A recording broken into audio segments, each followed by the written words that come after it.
तभी वह औरत धीरे धीरे उसकी तरफ बढ़ने लगी, लेकिन चलते समय उसके कदमों की कोई आवाज नहीं आई।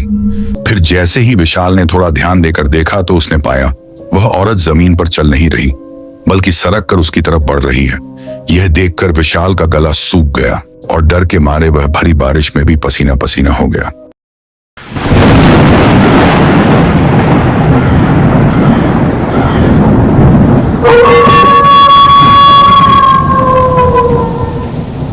रात के 12:30 बज चुके थे। गांव के चारों ओर घुप अंधेरा पसरा था। बस कहीं कहीं पेड़ों के बीच झींगुरों की किर्र किर्र और दूर बिजली के तारों की हल्की गुनगुनाहट सुनाई दे रही थी।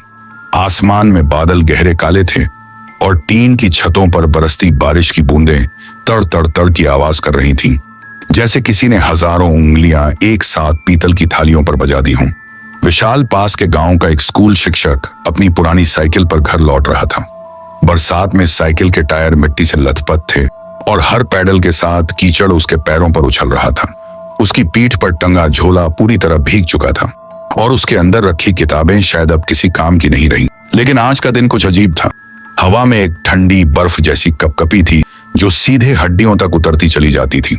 गांव के मुख्य रास्ते से घर पहुंचने में लगभग आधा घंटा लगता, पर विशाल ने सोचा अगर मैं कच्चे रास्ते से निकल जाऊं तो 20 मिनट बच जाएंगे। वह शॉर्टकट था, लेकिन भयावह, निर्जन और अंधकार में डूबा हुआ।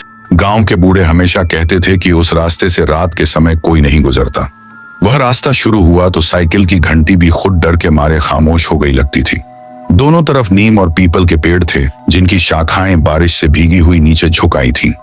हवा जब चलती तो पत्ते ऐसे सरसराते जैसे कोई फुसफुसाते हुए उस रास्ते पर न जाने की चेतावनी दे रहा हो। बारिश अब तेज हो चुकी थी। तभी बिजली की कड़कड़ाहट ने आसमान को फाड़ दिया। तभी अचानक विशाल को दूर सड़क के बीचों बीच एक आकृति खड़ी दिखाई दी। देखने में वह आकृति एक औरत की लग रही थी। वह सफेद साड़ी में थी। उसके खुले और भीगे बाल उसके चेहरे से चिपक रहे थे। सिर झुका हुआ था और उसके हाथ ढीले होकर नीचे लटक रहे थे। विशाल ने साइकिल धीमी की और आवाज दी, कौन है? पर वहां से कोई जवाब नहीं आया। वहां कुछ था तो सिर्फ हवा की सिसकारियां और दूर कहीं कुत्ते के भौंकने की गूंज, जो माहौल को अत्यंत भयावह बना रही थी।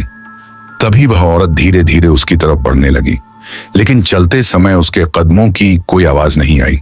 फिर जैसे ही विशाल ने थोड़ा ध्यान देकर देखा तो उसने पाया वह औरत जमीन पर चल नहीं रही, बल्कि सरक कर उसकी तरफ बढ़ रही है। यह देखकर विशाल का गला सूख गया और डर के मारे वह भरी बारिश में भी पसीना पसीना हो गया। उसने तेजी से पैडल मारने शुरू कर दिए और साइकिल को भगाने लगा, लेकिन कुछ दूर जाकर उसकी साइकिल की चेन चरमराई और टूट गई और वह सड़क पर जा गिरा।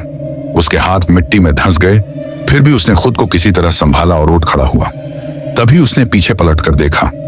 वह औरत और विशाल के बीच की दूरी सिर्फ कुछ फीट ही रह गई थी। तभी एक बार फिर भयंकर कड़कड़ाती बिजली चमकी।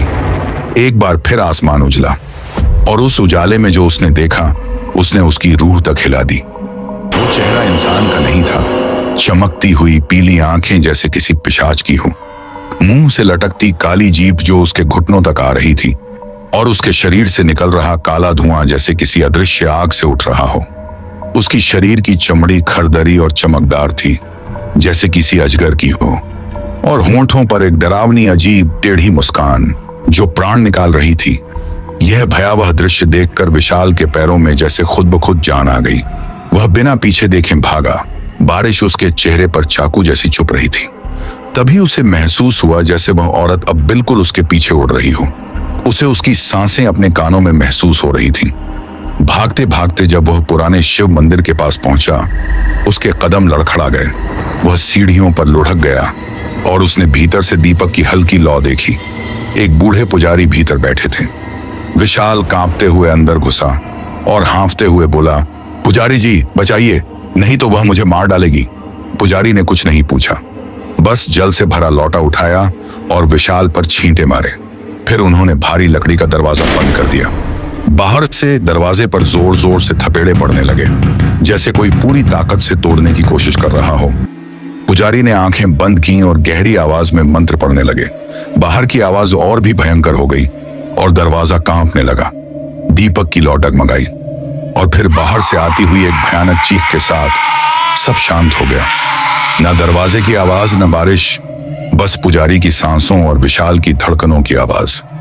पुजारी ने आंखें खोली और धीमे स्वर में कहा, 20 साल पहले इसी रास्ते पर एक औरत की लाश मिली थी।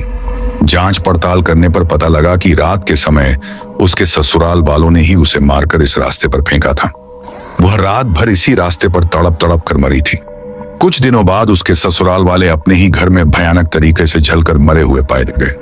तब से लेकर अब तक वही इस रास्ते पर भटकती है। जो भी वहां से रात में अकेला गुजरता है वो घर नहीं पहुंचता। विशाल कांपता रहा और पूरी रात वहीं मंदिर में पड़ा रहा।